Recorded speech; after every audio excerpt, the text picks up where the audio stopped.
para que ya puedan entrar a verlo.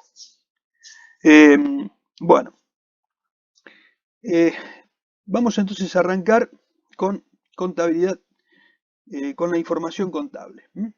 Bien, la clase anterior habíamos alcanzado a ver este primer punto, donde habíamos arrancado hablando de la contabilidad como receptora de datos. Y entonces habíamos hablado de que los datos normalmente vienen dados donde en elementos que portan esos datos, que son portadores de esos datos, que no son otra cosa que los comprobantes, que los formularios, que cualquier tipo de elemento físico que lleva un dato referente a una operación, por ejemplo, qué sé yo, un remito que refleja la entrega de mercadería, una factura que refleja, complementa esa entrega de mercadería y ya, digamos, ahí se factura el precio. Qué sé yo, un informe, un informe de inspección en el lugar donde se entregó la mercadería, por ejemplo, qué sé yo, a veces se entregan mercaderías sujetas a revisión o inspección y entonces en el lugar que reciben la mercadería, el cliente que las recibe, supongamos que son una fábrica, así, por ahí hay elementos que le efectúan algún tipo de inspección, de revisión y si no reúnen las condiciones, por ahí se le devuelve al proveedor o se les pide que lo modifiquen o que lo cambien. Entonces, bueno, eh, eso en algunos casos por determinadas características. Entonces, bueno, hay determinados informes así que complementan a veces los remitos, los comprobantes. Bueno, son todos elementos que transportan algún tipo de información. Y todo elemento que transporte alguna información termina siendo procesado de alguna manera. O sea, todos estos elementos, todos estos datos que vienen dados así en comprobantes, en elementos que portan datos, generalmente después son, ¿qué pasa? Son agrupados por tipo de información, son clasificados, son codificados y finalmente se procesan, o sea, se les da un formato. Al procesarlo, ¿no es cierto?, se le da un determinado formato. Es decir, por ejemplo, si yo tengo facturas de ventas, bueno, voy sumando las facturas de ventas, sumando facturas de ventas, sumando, y en un determinado momento tendré en mis manos un listado, ¿eh? Procesándolo, o sea, clasificándolo por tipo de venta, etcétera, codificando, todo. Bueno, en algún momento podré elaborar un listado de las ventas, por ejemplo, del mes. Entonces, bueno, ese listado de ventas del mes ya no son datos sueltos, ya no es el dato de una venta, porque, por ejemplo, si yo hago, no sé, 1000 ventas por mes, tengo 1000 comprobantes. Si yo miro una venta sola, en realidad no me dice nada. La venta a lo mejor, una venta no me da idea de volumen de venta, de nada. O sea, es simplemente un comprobante que me refleja una venta. En cambio, si yo tengo las ventas, por ejemplo, procesadas de todo el mes y tengo un listado de las ventas del mes, puedo sacar determinadas conclusiones, qué sé yo, si supongamos que tengo una empresa que vende electrodomésticos, yo puedo tener un listado de venta y clasificarlo por tipo por cada tipo de electrodoméstico, qué sé yo, vendí tanto lavarropa, vendí tanto aire acondicionado, distintos tipos de productos, y bueno, qué sé yo, tener un ranking de los distintos productos que vendí, qué sé yo, usar esa información para después a su vez elaborar otro tipo de informe.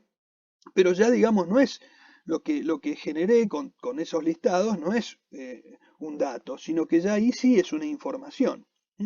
Y son pequeñas etapas ya, estadios de información, que una vez que esa información se va agrupando cada vez más, llega un momento que desemboca ¿dónde? En un balance, o sea, en el balance de la empresa, donde ahí, bueno, se condensa un poco toda la información de un periodo, de un ejercicio.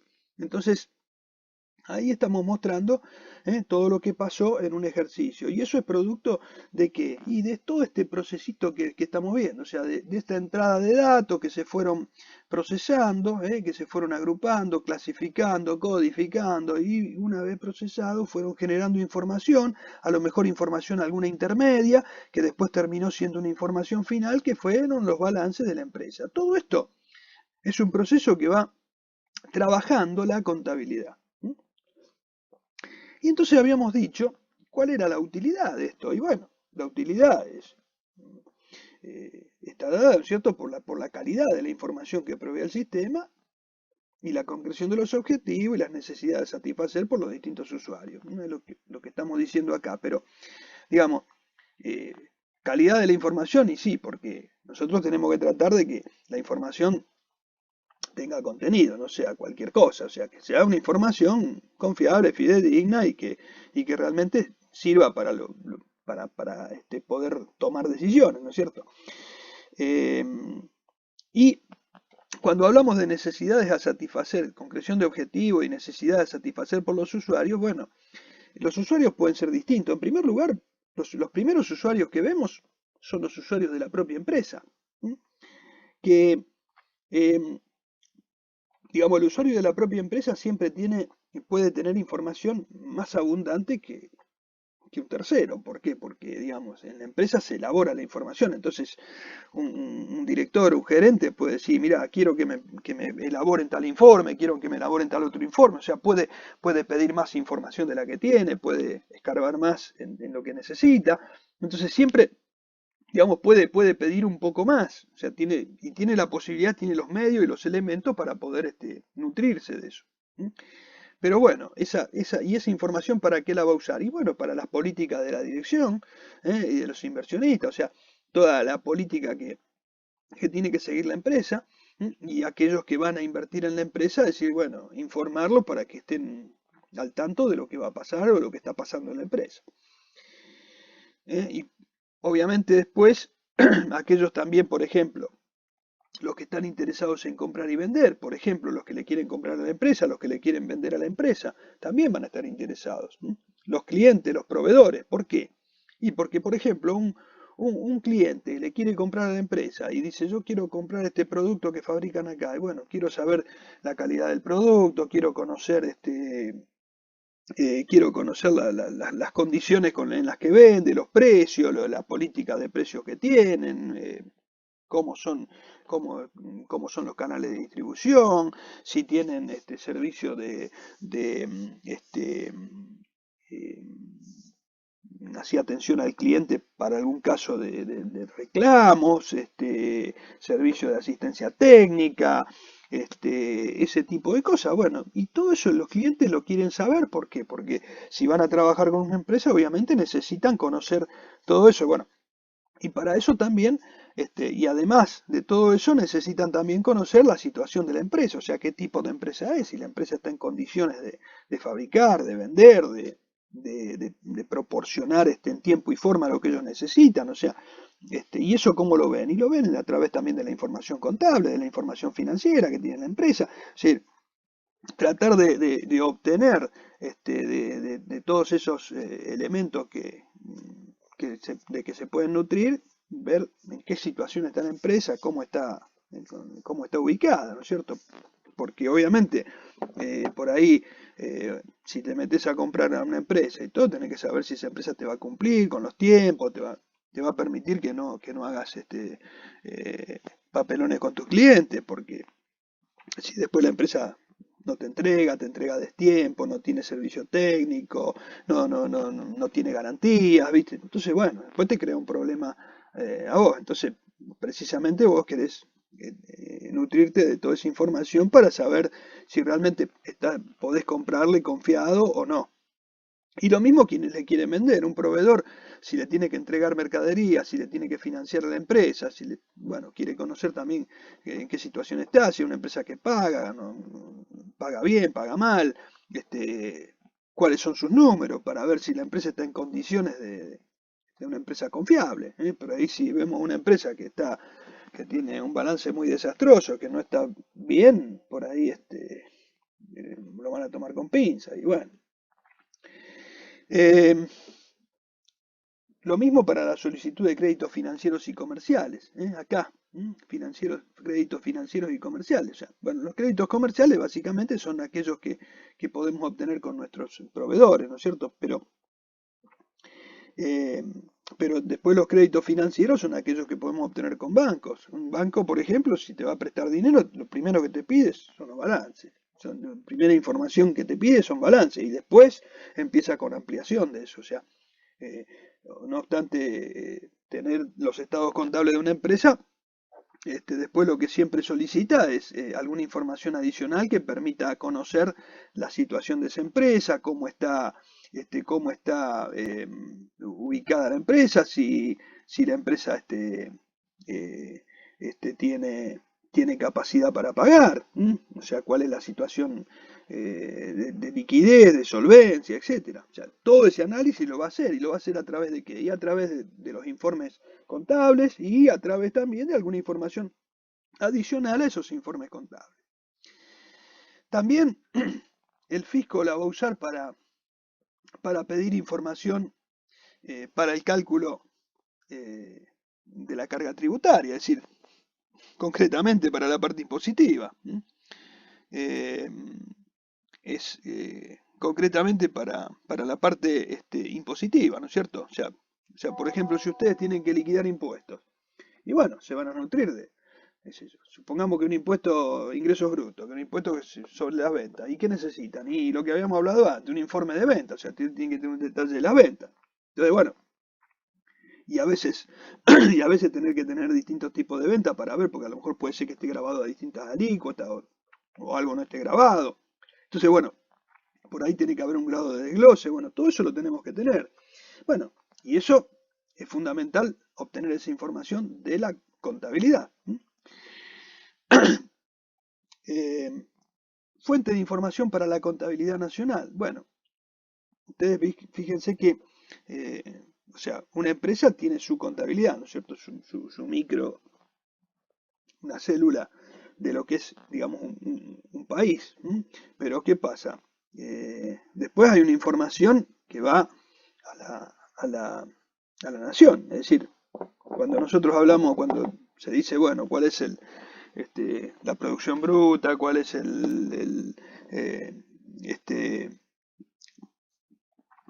los niveles de producción que se tuvieron en los distintos sectores, toda la información que se ve reflejada en los registros nacionales y todo, de dónde surge, surge de la información que van brindando las empresas. O sea, de toda esa información, la nación se va nutriendo también y va brindando, a su vez, también su información, digamos, a nivel macroeconómico.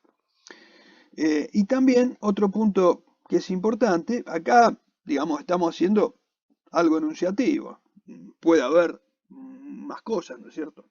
Pero un punto también que es importante, que es destacable, el tema de que sea base para fijación de precios y tarifas. Por ejemplo, hay sectores donde los precios, las tarifas, por ahí vienen dados vienen fijados a nivel nacional, y entonces, bueno, esa fijación, para poder fijar esos precios se tiene que discutir, ver, analizar costos, etcétera, y bueno, y para todo eso es necesario contar con información, y esa información proviene de la contabilidad, de los informes contables que puedan emitir cada una de las empresas, ¿no es cierto? O de cualquier entidad que esté afectada a eso. Entonces, bueno, también ahí es importante tener información confiable y fiable para poder trabajar sobre esos temas. Bueno, vamos a ver un poquito qué atributos tiene la información. Bueno, en primer lugar vamos a hablar de la pertinencia o atingencia. Entonces decimos que la información contable debe estar acorde con los objetivos, y las necesidades de quienes recurrirán a ella. O sea, la información contable tiene que reunir requisitos que sean importantes para lograr después los objetivos que van a ser producto de análisis o de elaboración de esos objetivos en base a la información contable o a la información que nosotros tenemos que brindar para que después se pueda sea utilizable para esos objetivos. O sea, la información tiene que ser pertinente para eso, ¿no? El otro punto también de la información es que sea confiable. ¿M? O sea, y cuando hablamos de confiabilidad, ¿qué hablamos? ¿De qué estamos hablando? Y de que sea creíble, de que la información se pueda creer. ¿M? Y entonces ahí se dan dos puntos importantes. El primero es que es la aproximación a la realidad. ¿M? Y que sea verificable. ¿Por qué decimos aproximación a la realidad y no hablamos de realidad por ahí? Y bueno, porque la información a veces no es que es totalmente, eh, ¿cómo puedo decir? Es exacta, o sea, eh, está todo lo que tiene que estar con la exactitud así al centavo. Y no, a veces puede haber algún tipo de, de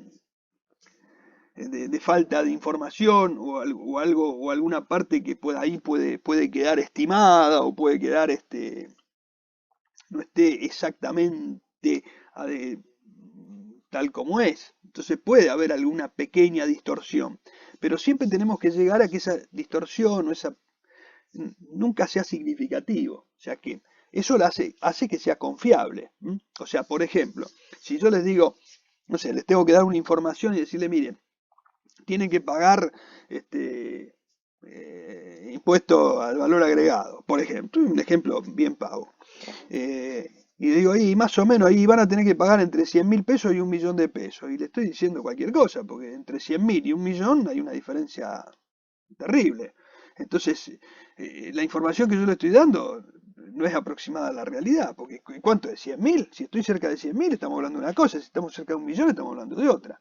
Ahora, si yo digo, mira, el valor, no tengo el valor exacto, pero va a estar entre 980 y 1.000.000, bueno, tengo una diferencia de un porcentaje chiquitito, o sea, no te estoy dando el número exacto, pero te estoy diciendo alrededor de cuánto va a ser y digamos, el dato que te estoy pasando te sirve porque vos sabés que de alguna manera vas a poder, digamos, proyectar o reunir el dinero porque sabés que más o menos va a estar alrededor de esos valores. Entonces, bueno, si por ahí tenés alguna duda, bueno, juntás un poquitito más, te acercás más al millón por las dudas y ya sabés bueno, que va a estar entre esos valores. Ahora, ahí estoy hablando de valores que están aproximados a la realidad y que estoy brindando una información, digamos, confiable.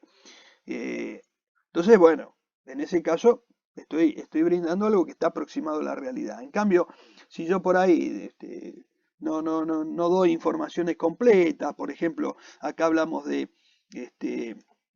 por ejemplo, que esté sesgada, que por ahí le falten datos, falten cosas, pero que falten cosas que son importantes, que son cosas fundamentales, o sea que si están es una cosa y si no están es otra, o sea.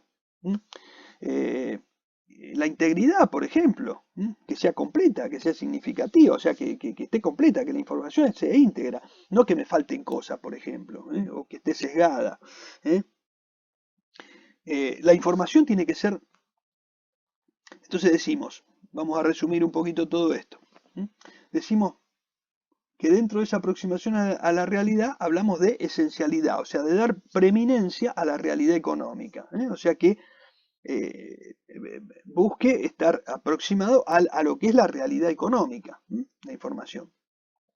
Que sea neutral. ¿Qué quiere decir que sea neutral? Que sea objetiva, o sea que no tenga, por ejemplo, algún elemento que sea distorsivo por el hecho de que dentro de la información va mi opinión o mi parecer o lo que sea. O sea, la objetividad es decir, yo informo lo que el hecho o lo que me da, ¿no es cierto? El cálculo, el trabajo que hice, lo que armé y punto. Y después, qué sé yo, si es bueno, si es visto con buenos ojos o no, lo importante acá es que la información sea objetiva, o sea, que te indique lo que realmente es. que sea íntegra. O sea, volvemos a decir lo que comentábamos antes, que esté completa. O sea, completa no quiere decir que sea exacta. Lo que quiere decir completa es que, digamos, tenga todo lo que tiene que tener. Después, si hay alguna pequeña distorsión, bueno, pero que no es que, que es insignificante, que no es que es poco significativa, no va a ser problema porque la decisión se va a poder tomar y se va a poder tomar bien. Ahora, si la distorsión es muy significativa, sí puedo tomar decisiones erróneas. Bueno, que sea verificable. O sea, la información es importante que sea verificable, que se pueda comprobar mediante demostraciones, yo lo pueda ver esa información, que la pueda comprobar de alguna manera, que yo pueda demostrarme que esa información está bien, que es correcta. O sea, eso también es importante. O sea, estas dos cosas hacen que la información sea confiable, que sea creíble, que se aproxime a la realidad y que sea verificable. El otro atributo que vamos a ver es la sistematicidad, que la información debe presentarse de manera orgánica, basada en reglas contenidas en las normas contables profesionales. Cuando nosotros hablamos de las resoluciones técnicas, de lo que dice una norma, lo que dice, bueno, ahí precisamente lo que estamos haciendo es eso, lograr esa uniformidad de reglas, que digamos todos sigamos las mismas reglas dentro de la preparación de la información contable. Por ejemplo, si nosotros decimos, bueno, nosotros sabemos que las previsiones son, por ejemplo, son partidas que ajustan una evaluación, por ejemplo, de un activo, o partidas que reflejan un pasivo contingente, pero un pasivo al fin. Y entonces, y, y qué sé yo, y son esas las previsiones que se pueden tener, y por ahí a alguien se le ocurre una previsión de activo, por ejemplo, podemos decir, bueno, pero esto contablemente no responde, no hay una regla que diga que es así. Entonces, bueno, después hay cosas que a lo mejor se pueden discutir o se pueden ver de adecuar determinadas cosas, pero hay reglas, hay determinados criterios que tienen que estar unificados y establecidos por normas contables, por normas profesionales que, digamos, todo el mundo trabaje de una determinada manera, con una determinada sintonía, porque si no cualquiera hace lo que quiere, y entonces la información va y viene y es de una manera o de otra, y digamos la información termina siendo cualquier cosa. O sea, si hace que, por ejemplo, no se pueda comparar, no se pueda mirar con otros informes o con otras informaciones. Bien, pasamos al otro punto, la comparabilidad. Voy a agrandar un poquitito para que se vea mejor. La comparabilidad. Que la información sea comparable. Que la información tenga la posibilidad de ser comparada con otras informaciones. Para esto tiene importancia lo que dijimos recién. Que cuando nosotros aunamos criterios, tenemos normas que, digamos, establecen determinados criterios, determinadas condiciones, eso hace que la información también pueda ser comparable, porque si todos tenemos el mismo criterio, si yo miro qué sé yo, una empresa con otra, quiero comparar, quiero ver estados contables de una empresa con otra o cualquier otra situación, si todos adoptamos el mismo criterio podemos hacerlo comparable. Ahora, si cada uno hace lo que quiere de cualquier manera, entonces ya no es comparable tan fácilmente. Por ahí tenemos que hacer otro tipo de depuraciones. Para eso también se tienen ese tipo de reglas y normas. Pero acá estamos apuntando también a que, por ejemplo, la información, para que pueda ser comparable también con otras informaciones, tiene que ser también de periodos similares, o del mismo ente a otra fecha u otros periodos. Por ejemplo, puede ser del mismo ente a la misma fecha o periodo.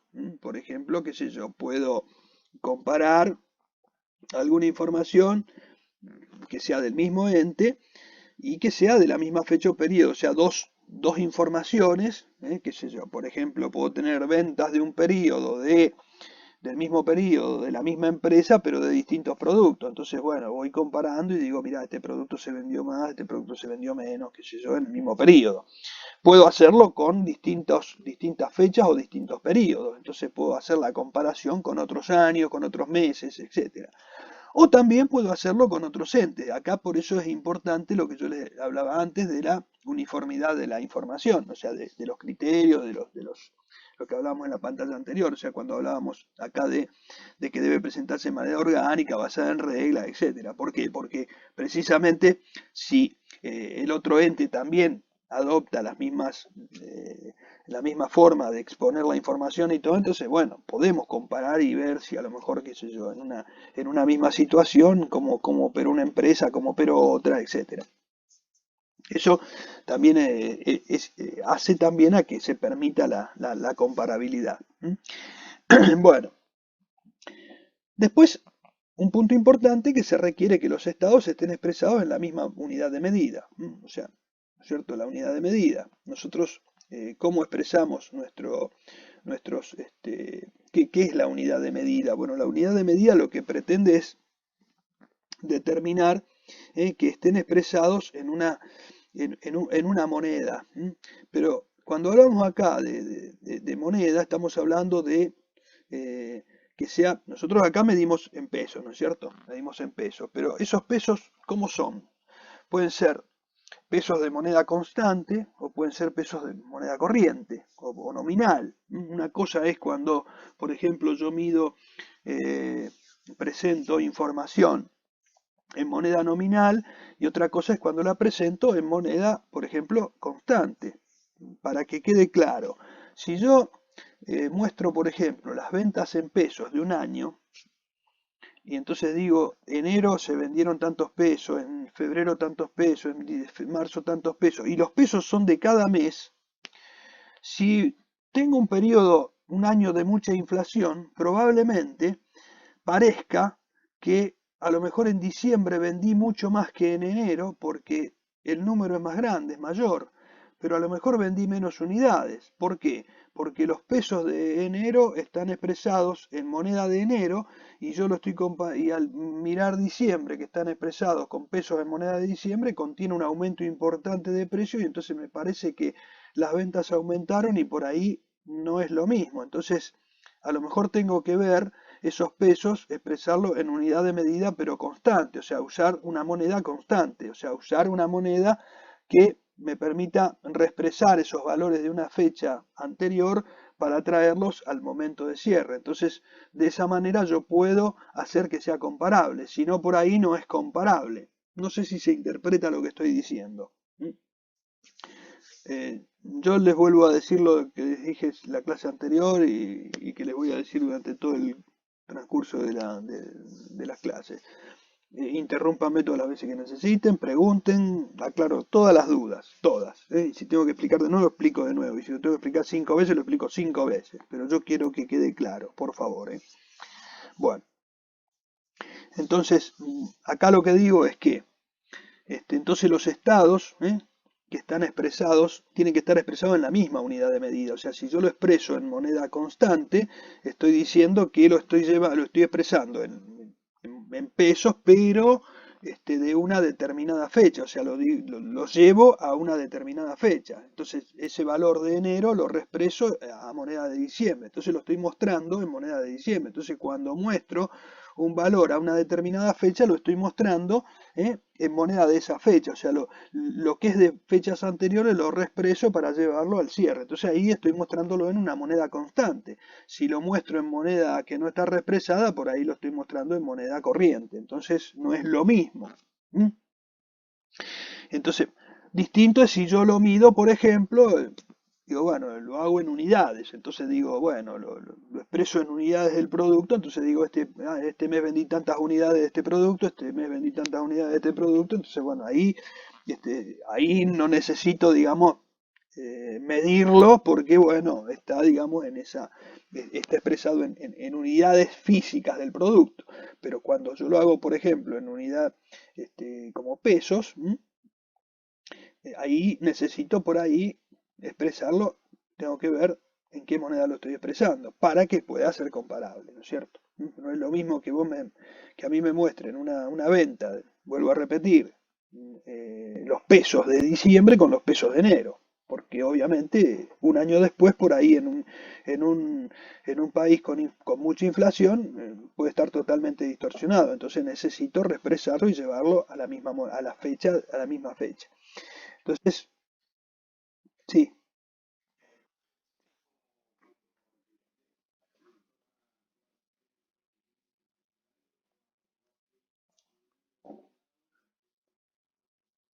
exacto. Exactamente. O sea, ¿qué hace? ¿Cómo son los índices de precios? Todavía no llegamos, pero ya que está, ya que lo pregunta, lo explicamos, ¿eh? Porque, o por lo menos damos una breve introducción de eso. ¿Cómo son los índices? Los índices lo que hacen es juntar, por ejemplo, eh, se junta una canasta de productos y dicen, bueno, todos estos productos hoy valen tantos pesos. Entonces, bueno, y en promedio saco un número, supongamos que tomo como base un periodo y digo, bueno, voy a empezar en enero de 2020 y ese periodo le pongo 100, base 100, o sea, tomo 100. Entonces después, en febrero tomo todos esos mismos productos y veo cuánto en promedio aumentaron con respecto al mes anterior. Aumentaron o se mantuvieron o disminuyeron, no sé. Entonces supongamos que en conjunto, a ver cómo, que me dicen que no pueden escuchar. A ver, yo tengo encendido. Ah,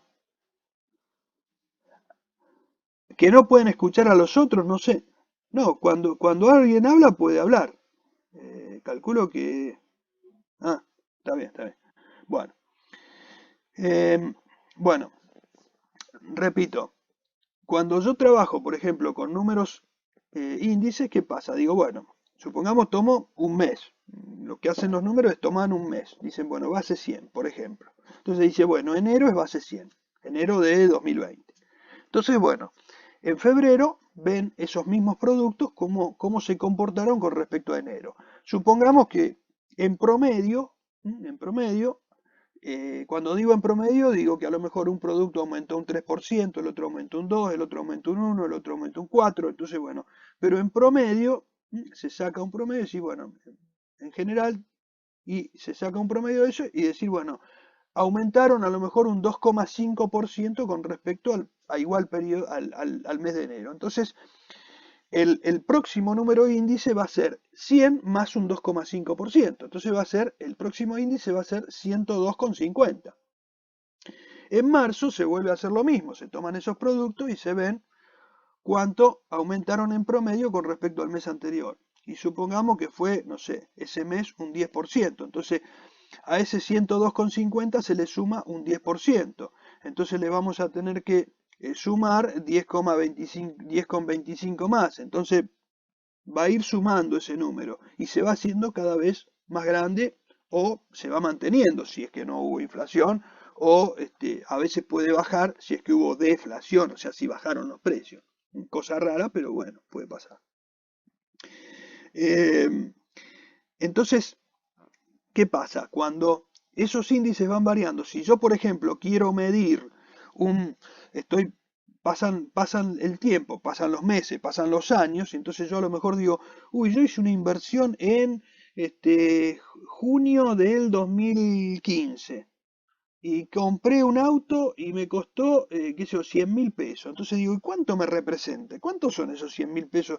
Yo digo 100.000 pesos y hoy con 100.000 pesos el auto ese no lo puedo comprar. O sea, no puedo comprar un auto de esas características, independientemente de la obsolescencia del auto, del tiempo que haya transcurrido, pero digo, un auto que en esa época estaba en esas condiciones y así, hoy un auto también, digamos, este, con una antigüedad parecida y al día de hoy y con una y en esas condiciones y con esa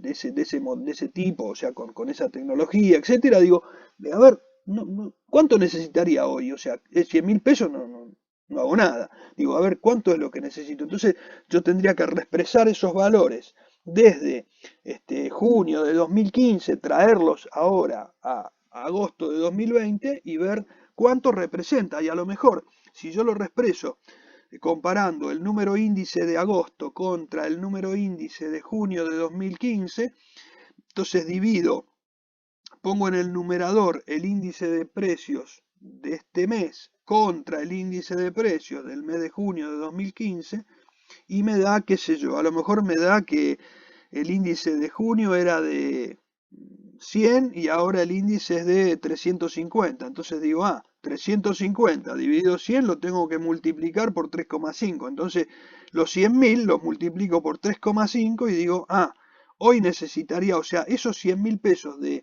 esa fecha, hoy serían aproximadamente unos 350.000 pesos. Y entonces ahí estoy dándole sentido a que estoy mirando en moneda constante. Estoy diciendo, bueno, ¿cuánto representan esos pesos de junio, que son 100.000, que eran 100.000? ¿Cuántos serían hoy esos pesos? No quiere decir que yo vaya y compre el mismo tipo del mismo auto al mismo precio, porque a lo mejor sale más caro o más barato, no sé, porque eso es la variación que tuvo el producto puntualmente. Pero lo que me está diciendo es que los pesos que yo usé en ese momento equivalen más o menos, casi con aproximación, a 350.000 pesos de hoy. Entonces lo que estoy haciendo es traer un valor del pasado al presente y decir, bueno, ese valor del pasado, ¿cuánto más o menos estaría representando hoy? Aproximadamente. Y eso lo logro reexpresando esa moneda. No sé si quedó más o menos claro. Después esto lo vamos a volver a tratar el tema, pero es un poquito la idea que quiero acercarles, ¿no? Y en función de la pregunta que me habían hecho. ¿Alguna preguntita, alguna aclaración?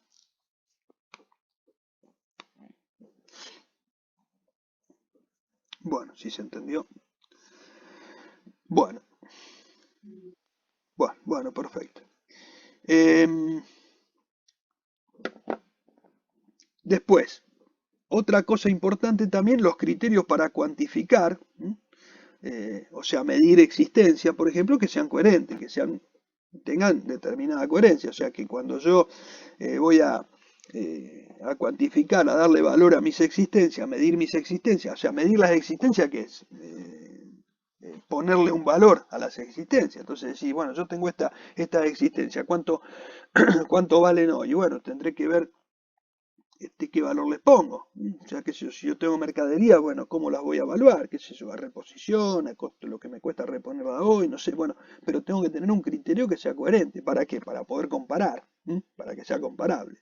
Después vamos a ver los distintos criterios que puedo tener para medir las existencias, pero la idea es que sea comparable, porque por ejemplo, si yo mido una existencia que tengo hace mucho tiempo y digamos no pasa de moda ni se deteriora con el tiempo ni nada y hoy y la tengo evaluada o medida con el precio de cuando la compré en su momento, a lo mejor hoy ese precio está distorsionado, entonces yo tendré que ir actualizando ese valor para que la existencia quede medida a un valor coherente. Y de esa manera puede ser comparable. Si yo no hago esas cosas, bueno, por ahí no me queda comparable. Que por ejemplo, cuando incluyan información a más de una fecha o periodo, todos sus datos estén preparados sobre la misma base. Claro, que por ejemplo, si nosotros tenemos información que son de distintas fechas, que todo esté preparado de la misma manera, o sea, que los criterios con que armamos una y con que armamos otra sean los mismos. O sea, por ejemplo, si nosotros armamos los costos de un producto para valor y lo armamos a una fecha, que digamos los componentes de ese costo sean los mismos, que se haya usado el mismo criterio y se haya trabajado de la misma manera, de manera que cuando en el tiempo yo lo voy haciendo, digamos, estoy hablando siempre de lo mismo, y entonces ahí puedo ver variaciones o puedo ver cambios, puedo comparar, pero digamos, tengo elementos para poder hacerlo porque, digamos, las dos cosas están medidas de la misma manera, están armados de la misma manera, con los mismos criterios, con las mismas bases. Entonces, tengo que buscar que eso también esté unificado. Hay muchos ejemplos que podemos dar, pero básicamente a lo que apuntamos es a que siempre que tengamos que comparar, una de las cosas importantes que tenemos que comparar es que la información que armamos tenga el mismo criterio. Si, qué sé yo, si yo por ejemplo quiero comparar ventas de un periodo y, y yo digo, bueno, yo trabajo con las ventas de vengada y no, en aquel periodo trabajé con las ventas percibidas y el otro periodo trabajé con las... Entonces tengo toda información distorsionada. Cuando la comparo estoy comparando cualquier cosa, estoy comparando peras con manzanas. Entonces yo tengo que tener información con las mismas características, con las mismas, elaborada de la misma manera y todo para poder comparar. Acá no solamente estamos hablando de la misma unidad de medida y todo, sino que también de los mismos criterios para armar la información.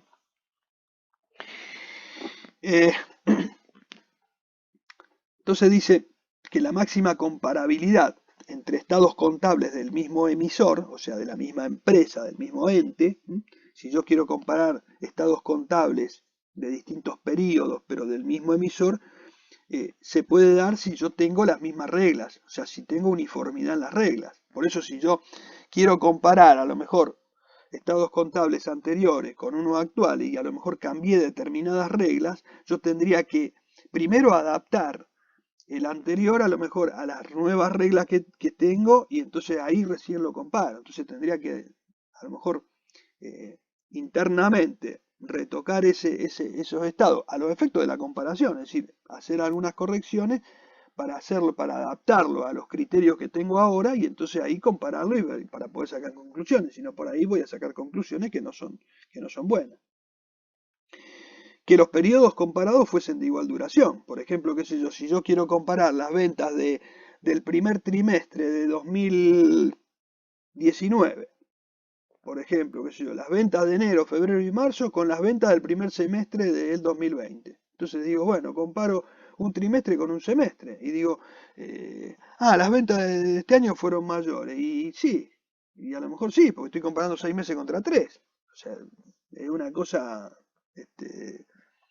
salvo que lo haga para sacar alguna conclusión puntual, generalmente cuando hablamos comparaciones, tenemos que fijarnos que los periodos tengan igual duración para poder sacar conclusiones lógicas, correctas. Esos periodos no se tienen que encontrar afectados por operaciones estacionales o excepcionales. Por ejemplo, qué sé yo, si yo estoy comparando ventas y entonces en un periodo resulta que en un periodo tengo las ventas normales, ventas de mis productos, y en otro periodo tengo las ventas también de mis productos y todo, y tengo y agregué la venta de una venta excepcional de algún de un bien o algo que no tiene nada que ver con la venta normal que hace a las operaciones que yo tengo. Entonces, bueno, eso la tengo que sacar, tengo que comparar, digamos, lo que es realmente comparable para ver si realmente aumentó, si disminuyó, etcétera. Es decir, lo que quiero establecer. O por ejemplo, qué sé yo, que haya algo estacional que haga que sea distinto, qué sé yo, si por ejemplo, no sé, yo tengo una heladería, por ejemplo, y bueno, y quiero comparar la venta de un mes con respecto, por ejemplo, que yo quiero ver si aumentaron las ventas en el periodo, digamos, de máxima venta. Bueno, voy a comparar a lo mejor que yo, no sé, diciembre, enero y febrero contra diciembre, enero y febrero de otro periodo, de otros años. O sea, qué sé yo, diciembre de 2019 contra diciembre de 2020. Pero si yo comparo diciembre de 2019 contra julio de 2020, y sí, obviamente que a lo mejor no vendí lo mismo y no va a ser comparable, porque ¿qué estoy comparando? Dos periodos que uno de verano y otro de invierno. Entonces no puedo hacer una comparación correcta porque está afectado por la estacionalidad de ese tipo de productos, independientemente de que a lo mejor tenga algunos productos alternativos que a lo mejor se venden en esos tiempos, bueno, pero una cosa es que yo quiera establecer algún tipo de cálculo puntual y otra cosa es que estemos hablando de comparabilidad donde esa estacionalidad pueda afectar. siempre todo esto está sujeto a lo que nosotros querramos comparar o ver, ¿no? Obviamente que por ahí puede, en algún caso puede ser que alguna comparación nosotros internamente la podamos hacer de alguna manera especial porque queremos ver algo puntual, pero en general tenemos que respetar estas reglas para poder comparar bien. ¿Eh? Y después, por ejemplo, también que no existan circunstancias que afecten las comparaciones, por ejemplo, la incorporación de nuevos negocios. Por ejemplo, si yo incorporo una nueva actividad, un nuevo negocio, un nuevo producto, una nueva línea, y comparo con otro periodo que no tenía ese nuevo negocio, esa nueva línea, ese nuevo producto, entonces a lo mejor estoy comparando dos cosas distintas, y eso también me afecta. Bien, el otro punto también es la claridad de la información, ¿eh? Que sea clara, que sea comprensible, que se entienda, y que sea fácil de comprender, que esté redactada de manera clara y organizada, ¿eh? Sin demasiados tecnicismos, para que sea accesible, aún aquellas personas que no sean expertas en los temas contables. O sea, si por ahí a veces la información está demasiado, es demasiado en un lenguaje demasiado difícil, en un lenguaje muy académico, que por ahí a veces hace que hasta resulte un poco tedioso la lectura y todo, y bueno, por ahí es una información que a veces se hace difícil comprender y se hace difícil de utilizar esa información. Entonces lo que se busca siempre, eh, y que a mí me parece siempre que debe ser así, es que la información esté siempre redactada de una manera que se entienda claramente, o sea, que cualquiera la pueda entender, que no necesites dar demasiadas explicaciones para que el que la mira la entienda. Entonces, porque hasta para uno mismo, a lo mejor hasta el mismo que la elaboró, o hasta el mismo que nosotros mismos que a lo mejor estábamos viendo, estudiando los conceptos, todas estas cosas, por ahí hasta cuanto más claro es, cuanto más fácil es de mirar, de entender, más rápidamente, o sea, tenemos mucho menos desgaste mental, mucho menos desgaste para poder después elaborar, pensar, sacar conclusiones. O sea, siempre es importante que sea comprensible así de un primer momento. Bien,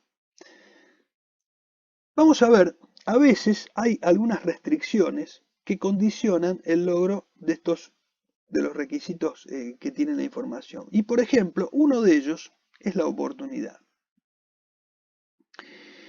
¿Qué pasa con la oportunidad? Eh, Acá habla del momento en que tiene que suministrarse la información. Dice, la información debe suministrarse en tiempo y forma, así como en un lugar que resulte apropiado. A veces dice, se hacen reuniones especiales para dar a conocer la información contable, por ejemplo, al directorio de una empresa. Entonces, ¿qué pasa? Claro, cuando hablamos de oportunidad, hablamos del momento en que la información es brindada. O sea, a mí, yo prefiero tener una información a veces bastante aproximada, no súper exacta, que sea, digamos, como dijimos antes, que sea creíble, que sea verificable, que sea una información aproximada a la realidad, y en tiempo, o sea, tenerla en el momento en que la necesito para tomar la decisión, que no tenerla perfecta, ultra pulida, perfectamente detallada y todo, pero que me llegó a destiempo y cuando ya no me sirve para tomar la decisión que tenía que tomar.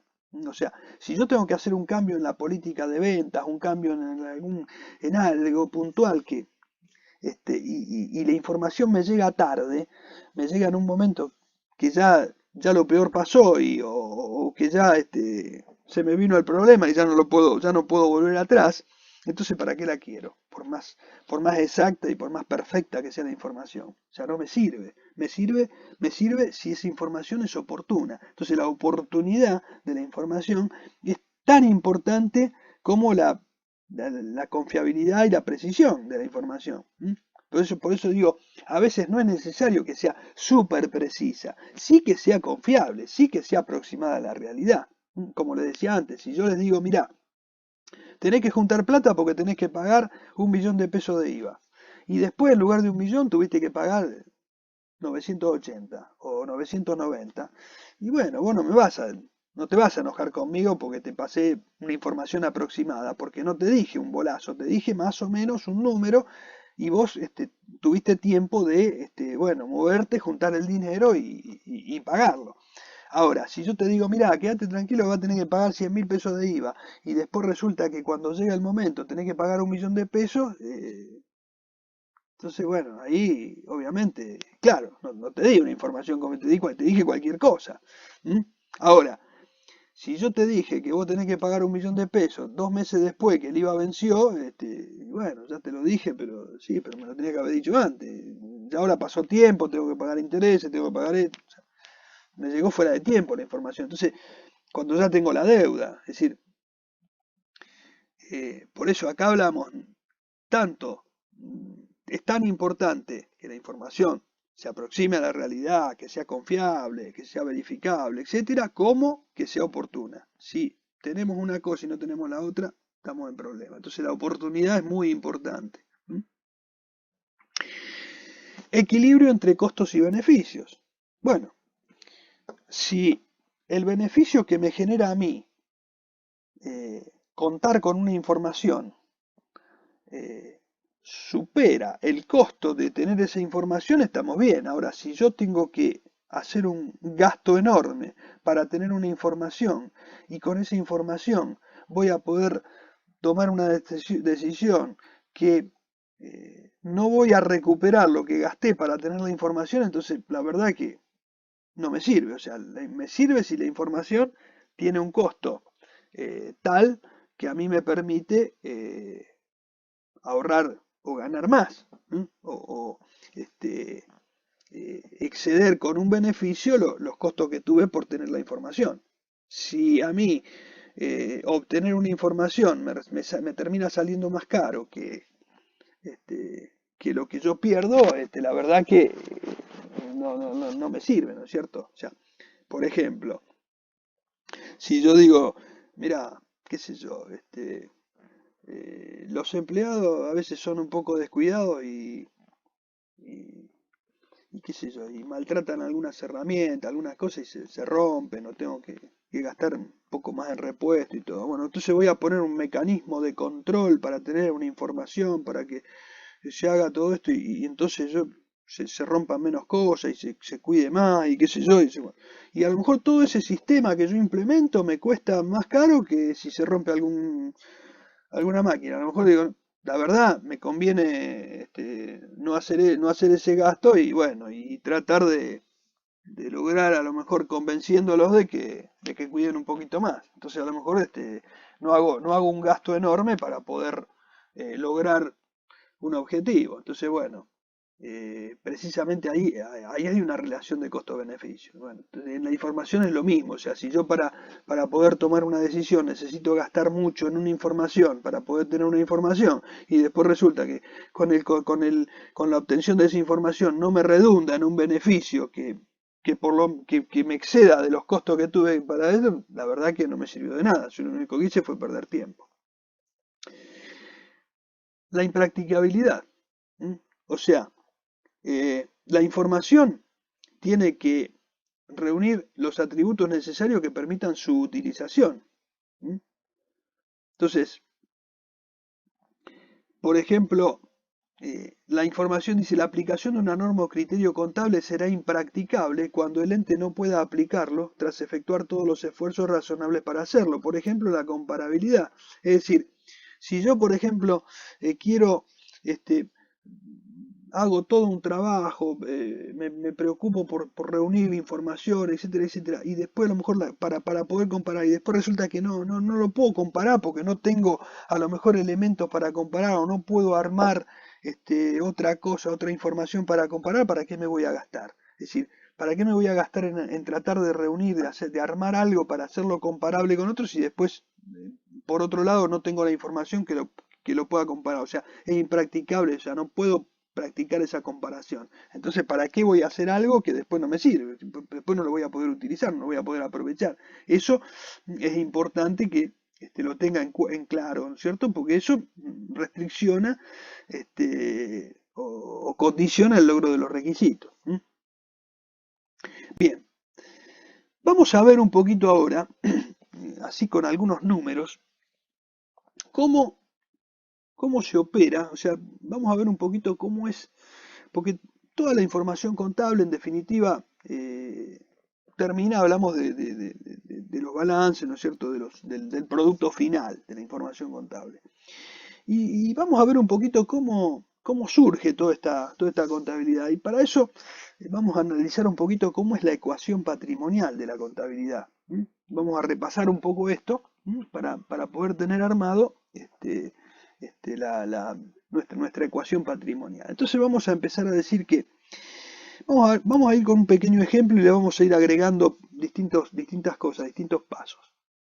En primer lugar vamos a arrancar con una empresa que se constituye con un aporte de capital por parte de sus socios o accionistas. ¿Por qué digo socio y por qué digo accionista? Bueno, porque si por ejemplo es una SRL, una sociedad de responsabilidad limitada, hablamos de socios. Si hablamos de una sociedad por acciones,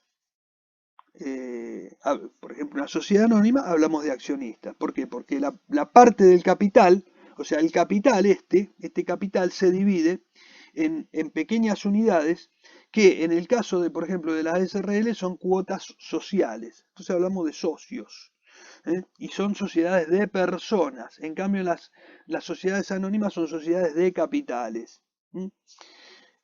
El origen de anónima es porque ahora, bueno, hay nominatividad de acciones, entonces se conoce quién tiene las acciones, pero hay casos donde en un momento era anónima porque la tenía el que tenía las acciones, se presentaba y ese era el socio, era el accionista, o sea, no necesariamente tenía que estar identificado, por eso se llamaba anónima. Pero bueno, los socios entonces son de aquellas sociedades de personas como la SRL, que incluso tiene una cantidad máxima de socios de personas que pueden formarla, y la A de sociedades por acciones, que son sociedades donde puede haber cualquier cantidad de accionistas, no hay un límite. Entonces supongamos que los socios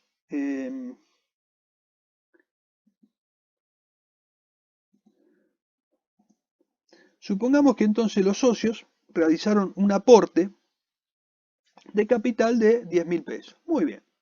Entonces aportaron 10.000 pesos y en ese caso la ecuación inicial sería la siguiente. Ese aporte de capital formaría parte del activo. O sea, un dinero que ingresa ¿a dónde? A la caja. Está en el activo de la empresa. ¿Y ese aporte qué es? Es capital. Es el capital inicial, que no es otra cosa que el patrimonio neto del ente, en este caso formado solamente por el aporte de capital, porque estamos hablando del momento inicial, del momento cero, es decir, el momento donde hay un aporte, en este caso de efectivo. El aporte puede ser en efectivo y en especie, puede ser, o sea, se pueden aportar bienes, se pueden aportar hasta deudas, o sea, yo puedo aportar un bien y puedo aportar deudas también. Por ejemplo, yo puedo aportar dentro de mi aporte, puedo decir, bueno, yo aporté un camión que tiene una deuda por una prenda. Y entonces, porque yo saqué un préstamo y lo estoy pagando. Entonces, digamos, el camión es mío, lo tengo, pero todavía estoy pagando un crédito. Entonces, aporto las dos cosas, aporto el camión y aporto lo que queda de pagar del camión. Entonces, en definitiva, aporto el valor neto, aporto el activo menos el pasivo. Entonces puedo hacer un aporte de las dos cosas. En este caso lo hacemos muy simple. Hacemos un aporte solamente de 10.000 pesos. Entonces, bueno, el aporte de 10.000 pesos, entran 10.000 pesos a la caja y por otro lado la contrapartida balancea con ¿qué? Con el capital de la empresa. Capital de la empresa. Entonces tenemos por un lado el activo, por otro lado el capital, que inicialmente va a ser el patrimonio neto. Bien. Pasamos a un segundo momento donde decimos que, mira, la empresa con ese dinero adquiere mercaderías en cuenta corriente por valor de 5.000 pesos. O sea, compra mercaderías por 5.000 pesos. En cuenta corriente, ¿qué quiere decir? Que se la compró al proveedor, pero no se las pagó. O sea, se las compró, pero se las debe. Entonces, en la caja sigue teniendo sus 10.000 pesos dentro del activo. Lo sigue teniendo. Sigue teniendo 10.000 pesos en la caja. Pero ahora a su activo se le suman 5.000 pesos de mercadería. Entonces tiene 10.000 pesos en la caja y tiene 5.000 pesos de mercadería. O sea que ahora en el activo tiene 15. Pero como estos 5 no los pagó, se los debe al proveedor, entonces me aparece el pasivo también, que antes no estaba. ¿Y por qué aparece? Bueno, porque en esta operación yo compré mercaderías y se las debo a un proveedor. Entonces esta mercadería que le debo al proveedor, la tengo como activo por un lado y como pasivo por el otro.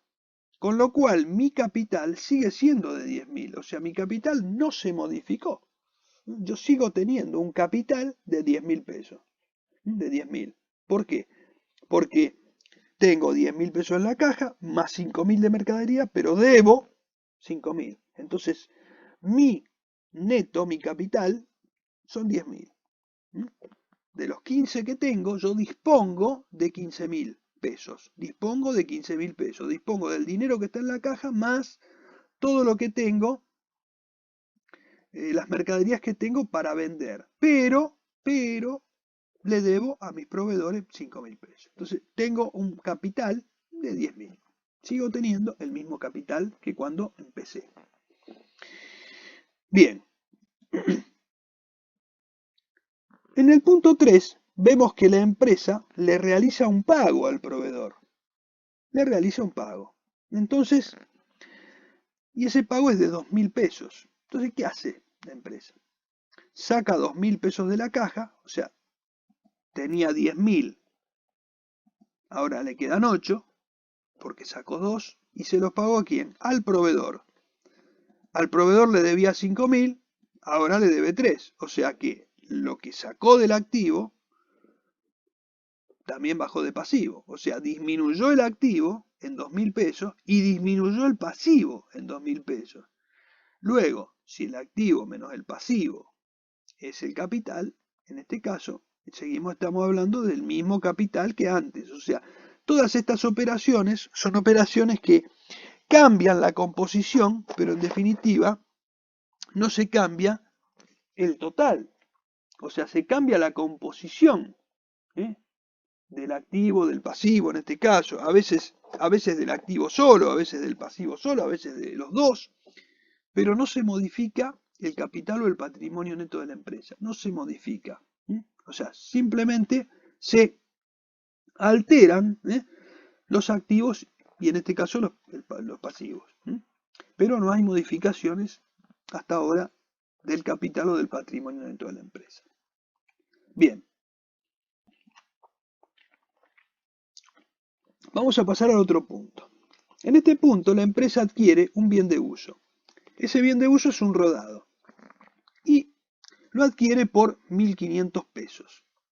Muy bien. La empresa adquiere el rodado y lo paga. ¿Lo paga cómo? Lo paga en efectivo. O sea, en la caja antes tenía, o sea, hasta el paso anterior tenía 8.000 y ahora le quedan 6.500. ¿Por qué?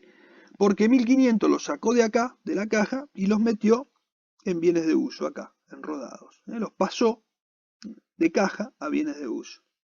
O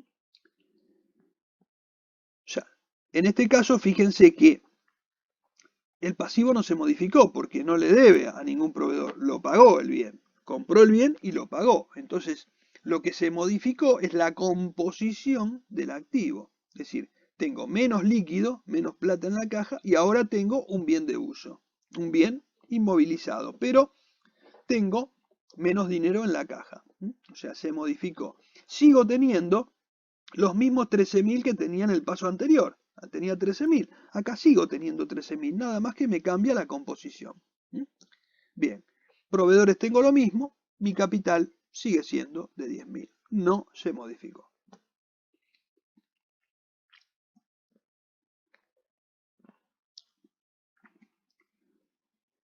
Pasamos al próximo punto. La empresa hace una colocación financiera. Hace un plazo fijo a 30 días por 3.000 pesos. ¿Qué hace al hacer el plazo fijo? Saca dinero de la caja, tenía 6.500, saca 3.000 y los pone a plazo fijo, o sea, los invierte. El plazo fijo es considerado una inversión. es una inversión. O sea, estoy inmovilizando un dinero, lo saco de la caja y lo inmovilizo por un periodo de tiempo. En este caso, 30 días. Lo que estoy haciendo es inmovilizar ese dinero por 30 días en el banco, haciendo un plazo fijo. No estoy cambiando el total de mi activo, sino que estoy variando la composición del activo en este momento. ¿Por qué? Porque simplemente estoy sacando dinero de un lado, lo estoy llevando a otro lugar, pero no se me modifica el total. El total sigue siendo el mismo. Mi pasivo no se tocó y luego puedo decir que el capital tampoco, o sea, no varió. Entonces, si nos ponemos a mirar desde el momento en que se constituyó acá con estos 10.000 pesos, fíjense que fuimos haciendo un montón de operaciones, pero ninguna operación cambió ese capital. El capital siguió siendo el mismo, porque fueron todas operaciones que permutaron, fueron operaciones que movieron cosas de lugar, pero en definitiva seguimos teniendo lo mismo. O sea, la ecuación patrimonial no se me modificó. O sea, se modificó en cuanto a la calidad, en cuanto a a los componentes, pero no en base al total. O sea, sigo teniendo el mismo patrimonio neto. El mismo patrimonio neto. O sea, me va cambiando la situación patrimonial. O sea, tengo más activo, tengo más.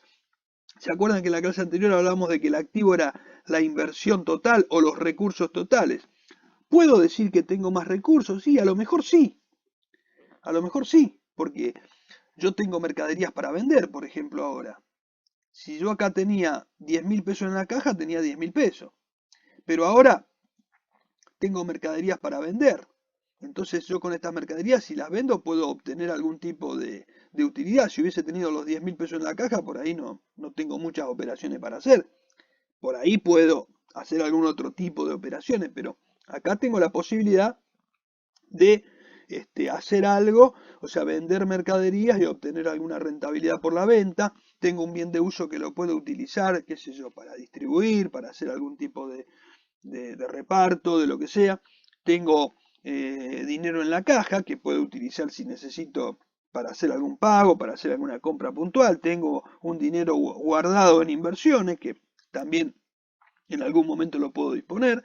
O sea, digamos, estoy en una situación distinta que por ahí no sé si es mejor o es peor. No estamos analizando eso, no tenemos elementos tampoco para poder decirlo acá, pero es una situación distinta donde cambia la composición de mi activo, pero no, y cambió el pasivo con respecto a la situación inicial, porque tengo pasivo y al inicio no tenía, pero mi capital sigue siendo el mismo. ¿Por qué? Porque las operaciones que hice solamente movieron cosas de lugar, pero no se cambió la cantidad.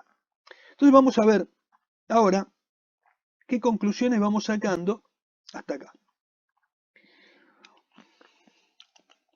Entonces hasta acá decimos que podemos observar que el capital de la empresa, y en adelante lo vamos a llamar ya patrimonio neto, no varía por la realización de este tipo de operaciones que hicimos. ¿Por qué? Porque estamos frente a operaciones de tipo cualitativo. O sea, los cambios, como lo dije recién, son en la composición de los activos y pasivos, pero no varía el patrimonio neto. O sea, este patrimonio neto no varió, fue siempre el mismo. No se modificó para nada, lo que se modificó fueron las composiciones de los activos y pasivos, pero no hubo variación del patrimonio neto. Entonces, si estas operaciones son cualitativas, ¿cuáles son las cuantitativas? Entonces, ¿cuándo una operación es cuantitativa? Entonces, fíjense, la clave está acá. Las operaciones que vimos antes no generaron resultados para la empresa. Esto, y acá hago la aclaración, hago la salvedad, sin tener en cuenta la inflación y los valores corrientes. Porque esto, digamos, lo vamos a ir viendo después un poquito a medida que vayamos avanzando. Por el momento, no estamos trabajando con inflación, todavía no llegamos a eso. Entonces, no nos compliquemos tanto la vida ahora, Pero se los menciono ¿por qué? Porque eso también puede hacer que varíe. O sea, puede haber un resultado inflacionario, un resultado por inflación. Entonces eso sí puede haber una modificación sin que se haya hecho ninguna transacción, por ejemplo. Yo puedo tener un resultado inflacionario sin haber tenido ninguna operación de nada. O sea, pude haberme quedado en la situación esta inicial, así con la plata en la caja y yo sentadito ahí tomando mate, durante todo el ejercicio, y al final puedo tener un resultado por inflación. Pero acá no lo estamos midiendo todavía, por eso me abstengo de hacer mayores aclaraciones por ahora, pero quiero que quede claro que eso lo vamos a tener que por ahí tener en cuenta. Pero por ahora, obviamos esto y no tenemos en cuenta ni la inflación ni los valores corrientes. ¿Qué son los valores corrientes? Bueno, nosotros acá tenemos mercaderías. Estas mercaderías pueden valuarse a valor de costo o a valor de último momento. O sea, puedo decir, ¿qué valor tiene? Tiene el valor de el momento en que las compré, que fue por acá, en el punto 2, o la mercadería vale lo que valían en el mercado al momento de hacer la evaluación final. Y bueno, ahí tendremos que ver. Y si eso decidimos de una manera o de otra, también puede haber algún resultado. Entonces, por eso, si nosotros consideramos la inflación y consideramos valores corrientes, podemos tener algún tipo de resultado. Pero, obviando esto, decimos que hasta acá, con las operaciones que vimos anteriormente, no se generaron resultados para la empresa porque lo único que hicimos fueron modificaciones cualitativas, pero no cuantitativas. La generación de los resultados dice hacen que el patrimonio neto varíe en forma positiva o negativa, según se trate de una ganancia o una pérdida. Esta particularidad dice la tienen las operaciones cuantitativas, que son las que hacen que la registración contable o en la registración contable intervengan las cuentas que reflejan los resultados. Claro, si ustedes se fijan hasta acá, solamente se movieron cuentas de activo y pasivo. Nunca en ninguna de estas operaciones apareció una cuenta de resultados. No apareció todavía una cuenta de resultados. Todavía hasta acá no sabemos lo que es una cuenta de resultados, haciendo la salvedad de lo que dije antes sobre la inflación y sobre los valores corrientes. Pero hasta ahora, sin tener en cuenta eso, no aparecieron cuentas de resultados. ¿Hasta acá hay alguna pregunta? ¿Alguna duda?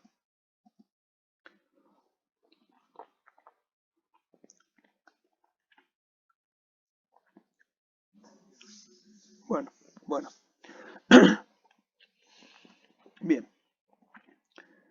Entonces, vamos a ver con un ejemplo eso que acabo de decir recién.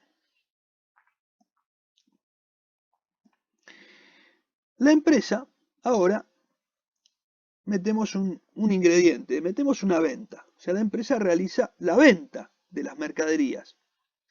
Con la particularidad de que la mitad la cobra al contado y la mitad la cobra a 30 días. Y las venden 8.000 pesos. Acuérdense que la habíamos comprado en 5. Y la vendemos en 8.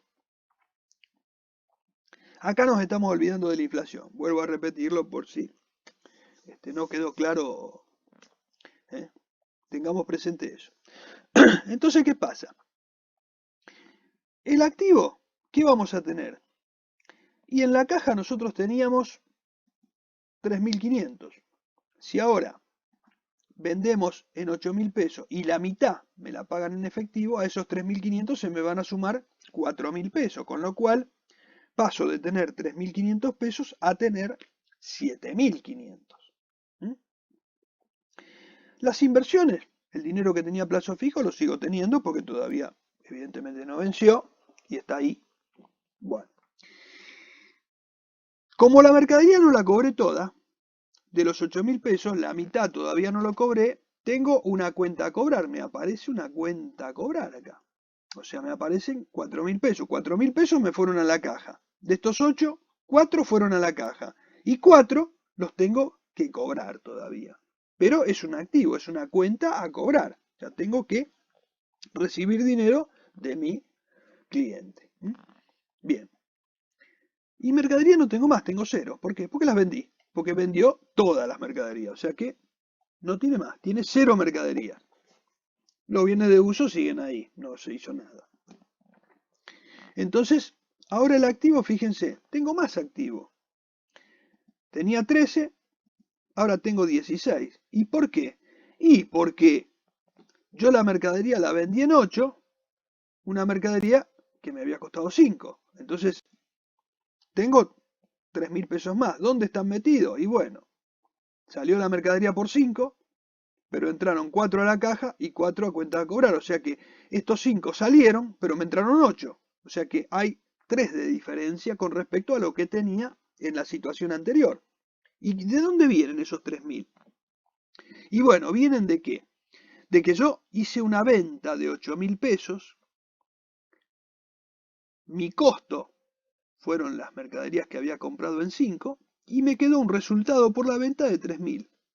Entonces, si yo ahora la ecuación digo que tengo un activo, una inversión total o recursos totales por 16.000 pesos y mi pasivo es de 3.000, mi patrimonio neto va a ser de 13.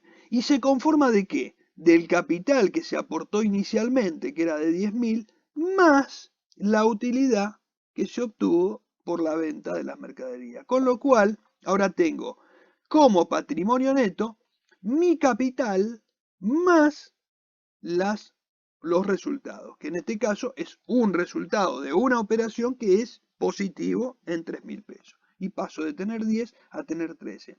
Esta operación que se hizo ya deja de ser cualitativa solamente porque no cambia solamente la calidad, sino que también cambia la cantidad. O sea, cambia la cantidad.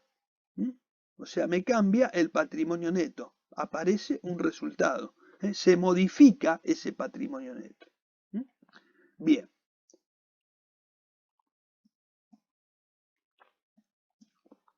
Paso siguiente. Se produce el vencimiento del plazo fijo y la empresa recibe el dinero en efectivo por el monto original más intereses por un monto de 200 pesos. O sea, acuérdense, nosotros habíamos puesto 3.000 pesos a plazo fijo, estaban acá en inversiones, estaban ahí. Y ahora vamos al banco, retiramos y retiramos los 3.000 más 200 pesos más de intereses. O sea que esos 3.000 se convirtieron en 3.200. Entonces, si en la caja teníamos 7.500 y ahora le sumamos 3.200, en la caja vamos a tener 10.700. 10.700. Plazo fijo no tenemos más nada, tenemos 0. ¿Por qué? Porque pasó todo a la caja. O sea, los 3.000 pesos más 200 que fueron un resultado por las inversiones. Las cuentas a cobrar siguen iguales y los bienes de uso siguen iguales. Y por otro lado, los proveedores siguen iguales. Pero si se fijan, el activo varió en 200 pesos. O sea, mi inversión total, mis recursos totales ahora tienen 200 pesos más que en el paso anterior. Tenía 16, ahora tengo 200. ¿Por qué? Porque además de recuperar esos 3.000 pesos que tenía plazo fijo que me pasaron a la caja, además me vinieron con un agregado de los intereses que son 200 pesos. O sea, tengo 200 pesos más. De esta manera, cuando saco la diferencia entre activo y pasivo, me da que el patrimonio neto me creció 200 pesos más que lo que tenía en el paso anterior. ¿Y esos 200 pesos más qué son? Son el resultado de intereses ganados por plazo fijo. Con lo cual, se me agrega otro resultado más. O sea, que yo tengo mi capital inicial, que era 10.000, más un resultado de ventas de 3.000, más un resultado de intereses de 200. O sea que ahora ya tengo 13.200. A los 10.000 original de capital le agregué resultados por 3.200 pesos. 3.000 por una venta, 200 por intereses.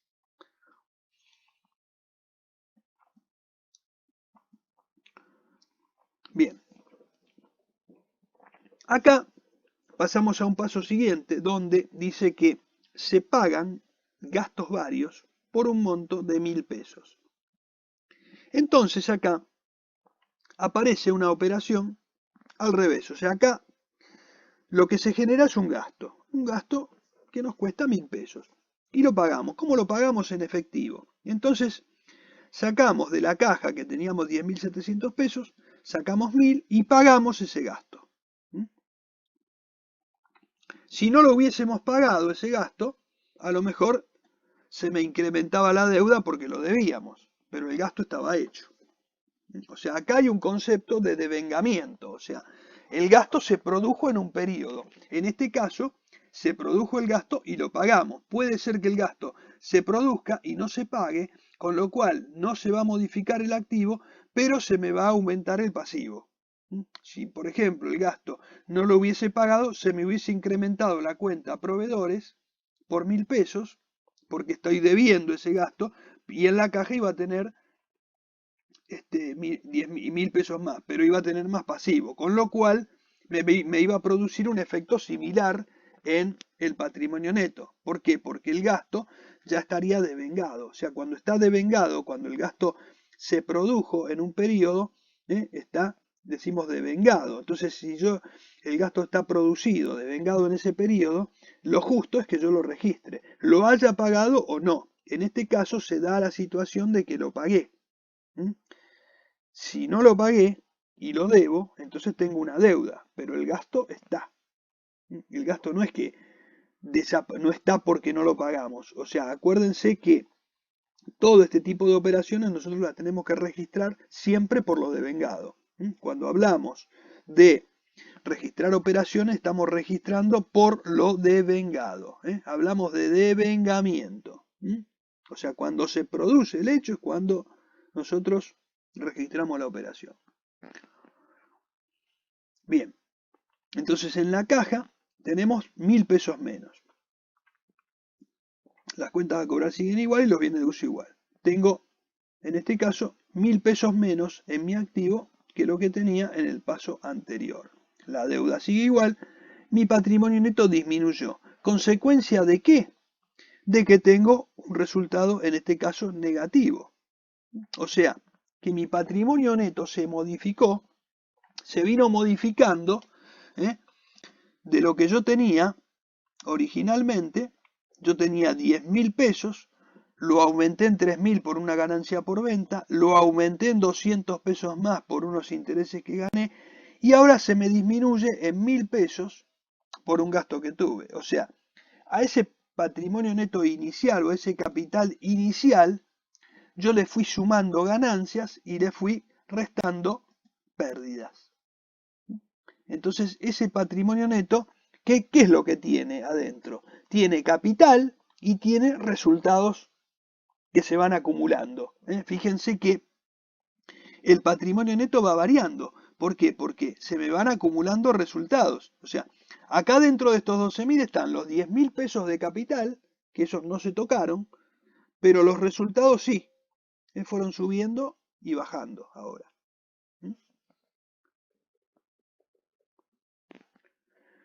Bien.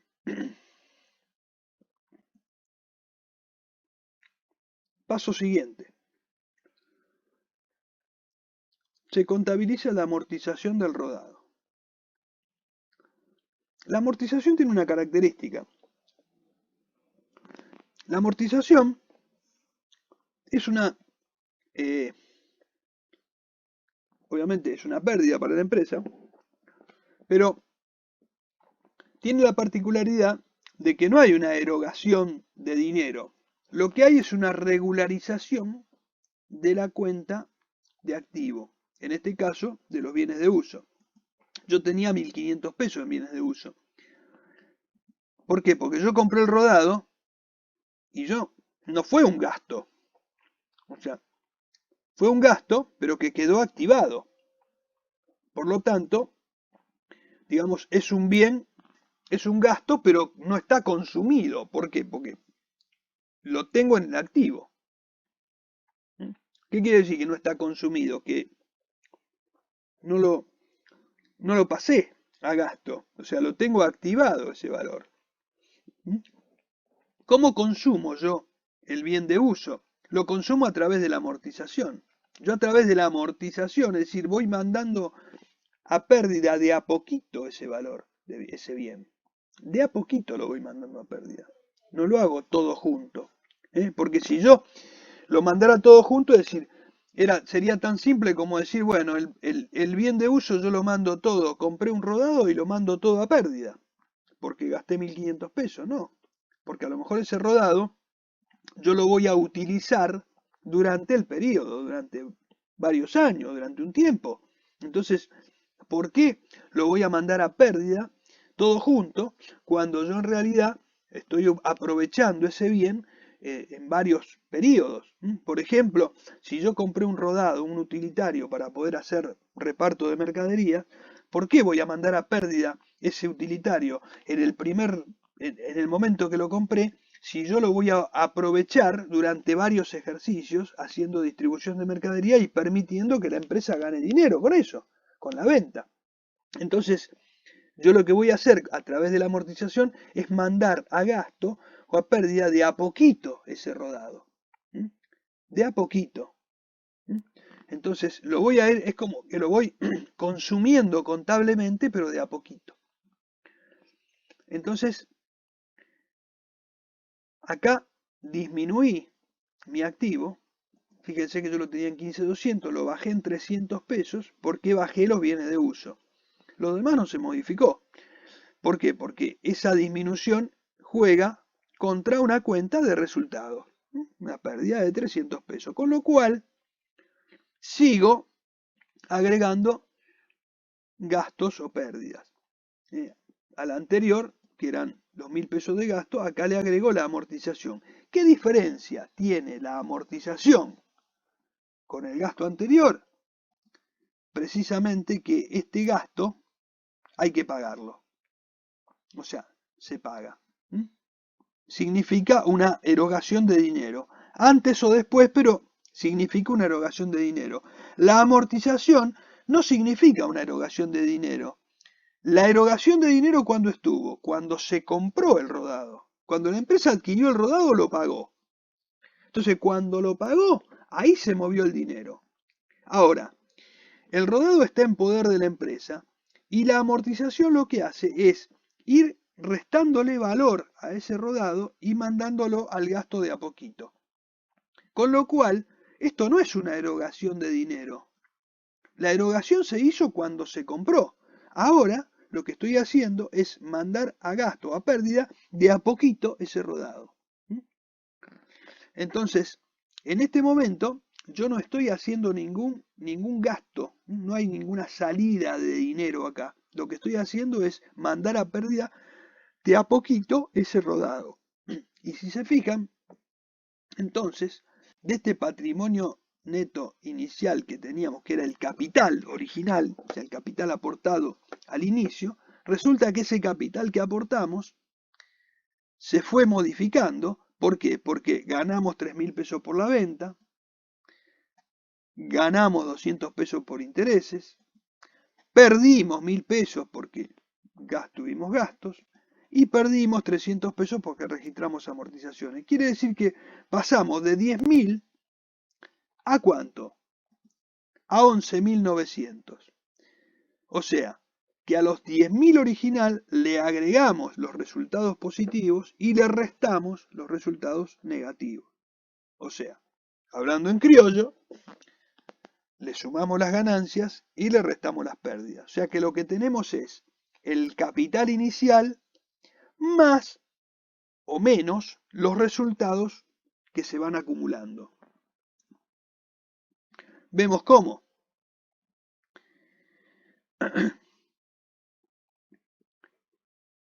Decimos esto.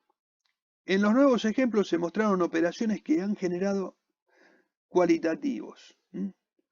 Por ejemplo, salen mercaderías e ingresa dinero, más una cuenta a cobrar por ventas.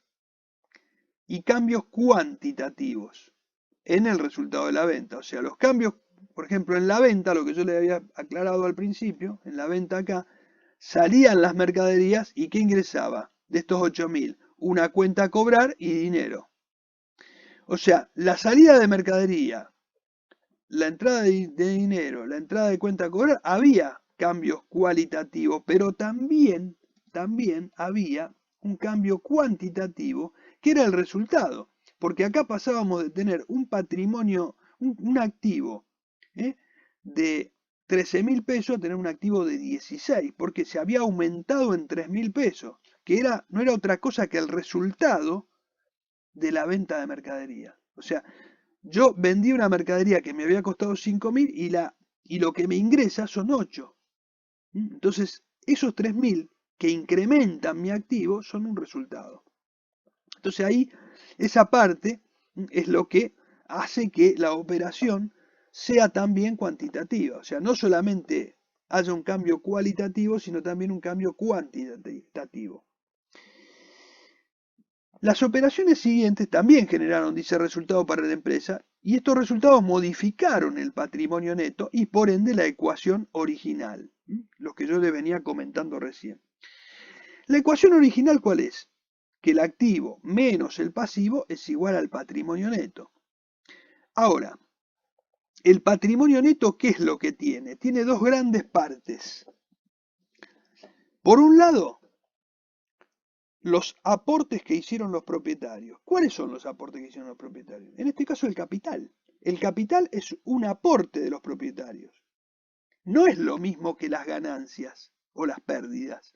Porque de las ganancias y pérdidas lo generó la sociedad trabajando, operando. En cambio, el capital inicial es un aporte. El capital inicial o capital que se aporte con posterioridad, sea cual fuere, es un aporte. Son aportes. O sea, el capital de una empresa es aporte. No es otra cosa que aportes.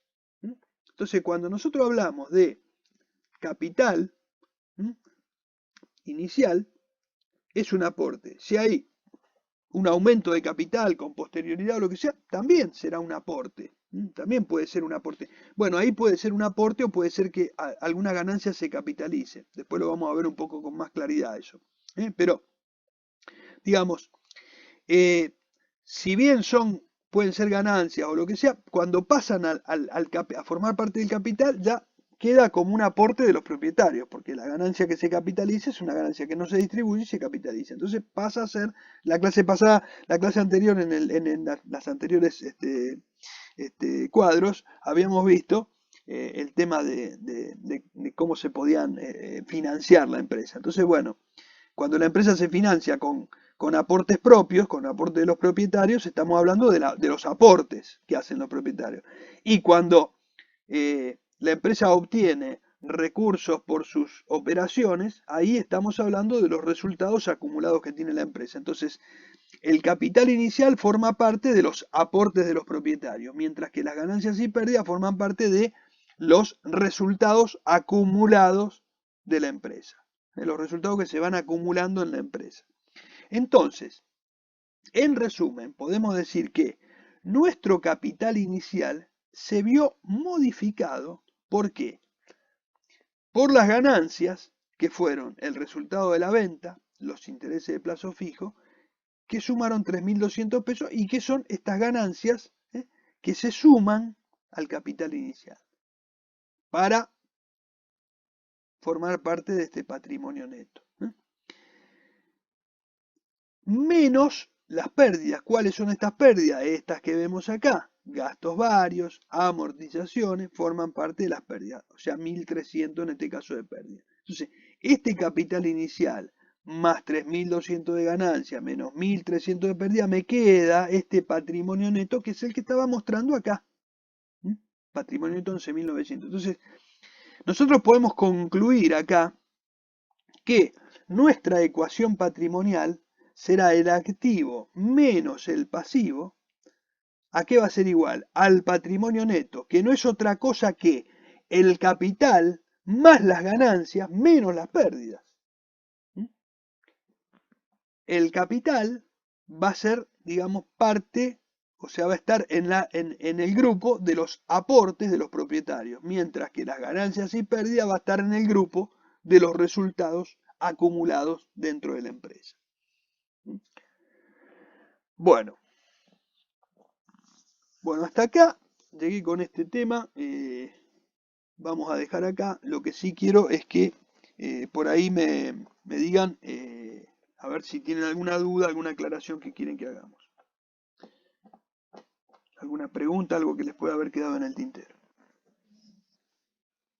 Sí,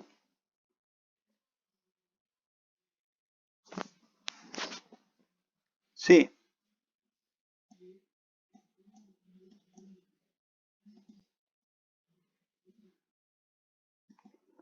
A ver.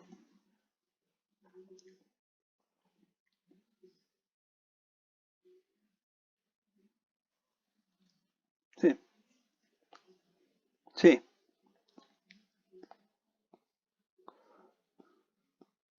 sí,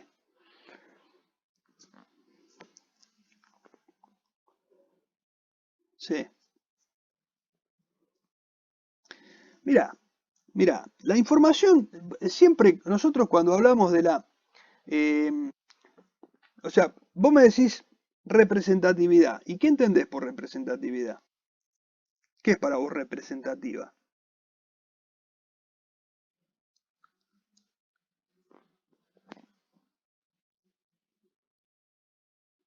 Bueno, y eso qué sería dentro de lo que yo estoy diciendo acá? La aproximación a la realidad. ¿M? O sea, es representativa. Vos me decís, ¿es representativa? Sí. ¿Por qué? Porque yo acá, digamos, lo tengo un poquito más ampliado en los términos, pero, digamos, cuando hablamos de representatividad, ¿qué decimos? Nosotros decimos que la información, yo a lo mejor hablé varias cosas, entre ellas decía que la información, cuando vos hablas de que es aproximada a la realidad, decís, es representativa, tiene que ser significativa. O sea, ¿cuándo no es significativa? Por ejemplo, si yo te digo, eh, estamos hablando de, nunca, vamos a partir de una cosa, la información nunca va a ser exacta. Porque siempre puede faltar algo o sobrar algo, puede haber alguna pequeña diferencia. O sea, si vos y yo armamos el mismo trabajo, por ahí podemos llegar a números distintos y a lo mejor no nos estamos equivocando en lo que estamos mostrando, porque por ahí puede haber alguna apreciación, algún cálculo, algo que vos le diste una interpretación eh, y es razonable, y lo mío también es razonable. Por eso nosotros siempre hablamos de razonabilidad en la información. ¿Eh? Razonabilidad, ¿qué quiere decir? Que a lo mejor en la evaluación que vos haces, estás razonando que esa información tiene un determinado razonamiento, la elaboraste de alguna manera, y es razonable lo que hiciste, sí, es razonable, es confiable lo que estás haciendo. No necesariamente tiene que ser exacta y no necesariamente a lo mejor mi trabajo va a ser exactamente igual que el tuyo. Puede haber alguna pequeña diferencia, pero esa diferencia no tiene que ser significativa. Entonces, por eso hablamos de aproximación a la realidad, no de exactitud, porque la exactitud en la contabilidad no existe. ¿Mm? Te pongo un ejemplo. Supongamos que vos tenés que hacer una previsión por... eh, ¿tenés idea de lo que es una previsión? Bueno, bueno, voy a decirlo rápido. Supongamos que yo tengo un juicio, ¿no es cierto? Un juicio. Entonces, la previsión es registrar por ejemplo, en este caso, hay distintos tipos de previsiones, pero en este caso, supongamos que yo tengo que registrar una previsión por un juicio que tengo. Entonces, a mí me están reclamando un dinero y yo registro una previsión. Digo, bueno, voy a registrar una previsión, es decir, una posible, un pasivo contingente por un posible juicio que yo pueda perder. O sea, estoy hablando de algo que todavía no tiene un final. ¿M? O sea, por eso es una previsión, por eso no es una deuda, sino que estoy registrando un pasivo por la posibilidad que tenga de tener que abonar en el futuro este juicio, si lo pierdo. Y entonces yo digo, bueno, yo voy a evaluar que, de acuerdo al análisis que hice y todo, yo digo, voy a registrar una previsión por X pesos. Y vos a lo mejor haces la misma evaluación, pero decidís registrar un poquitito menos. Y por eso, y a lo mejor tu razonamiento está bien y el mío también. Entonces, los dos nos estamos aproximando a la realidad, pero a lo mejor no va a ser exacto el importe. pero lo que tiene que ser es significativo. O sea, si vos decís, vos haces la previsión y yo digo yo no la hago de cuenta que el juicio no existe, entonces ahí no me estoy aproximando a la realidad. ¿Me explico? O sea, vos estás poniendo algo que te está aproximando a la realidad, o sea, no tiene que ser el número exacto porque tampoco lo tenés. O sea, está haciendo una estimación. Entonces, la estimación está. Entonces, puede ser un número, otro, puede haber una pequeña diferencia, pero tiene que estar la estimación y tiene que ser más o menos significativo, representativo de lo que significa ese juicio. O sea, si a mí me están reclamando 1.000.000 de pesos, yo digo, no voy a hacer una previsión por 10.000 pesos. Porque no digo que la voy a hacer por el 1.000.000 de pesos porque a lo mejor yo sé que se va a arreglar por menos, pero no por 10.000 pesos. O sea, ni en un extremo ni en el otro. O sea, buscaré una posición intermedia y digamos con algún criterio. Entonces, a lo mejor vos dirás 650 y yo digo 600, pero digamos, tenemos una diferencia, pero una diferencia, un porcentaje mínimo, que no es significativo porque en definitiva estamos haciendo una estimación. Entonces ahí los dos nos estamos aproximando a la realidad, aunque el número sea distinto. Entonces, y ninguno de los dos va a ser exacto, porque después cuando pase el hecho, a lo mejor va a andar por ahí, pero no va a ser exactamente igual al de uno o al del otro. Pero los dos podemos estar en forma ser significativa. Ahora, si uno lo hizo y el otro, uno registró una previsión por 650.000 pesos y el otro la registró por 5.000 pesos, evidentemente hay una diferencia significativa y ahí, digamos, uno de los dos nos está aproximando a la realidad. ¿Mm? O los dos no nos estamos aproximando a la realidad, ¿me explico? Entonces, tiene que ser, digamos, representativo de lo que estamos evaluando. ¿Me explico? A eso va la representatividad. ¿Mm? ¿Está? Bueno, bueno. ¿Qué más?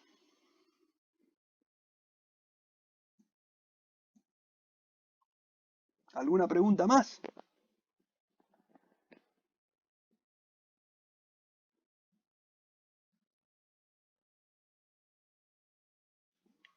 Bueno, bueno. Bueno, si no tienen preguntas, nos vemos la próxima clase, que va a ser, bueno, va a ser el jueves, porque el lunes es feriado. ¿Mm?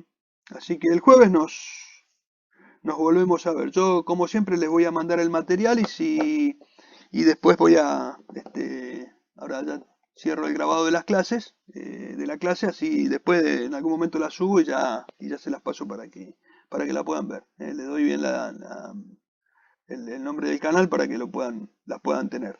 ¿Mm? Y consultar todas las veces que quieran, pero yo las dejo ahí, así que la pueden ver. Sí, sí, el link por ahora mantenemos el mismo, o sea que así no le tengo que estar pasando cada clase el mismo, si total entramos por este link. ¿Mm?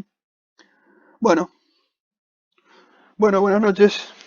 Chao, chao, chao, chao, buenas noches.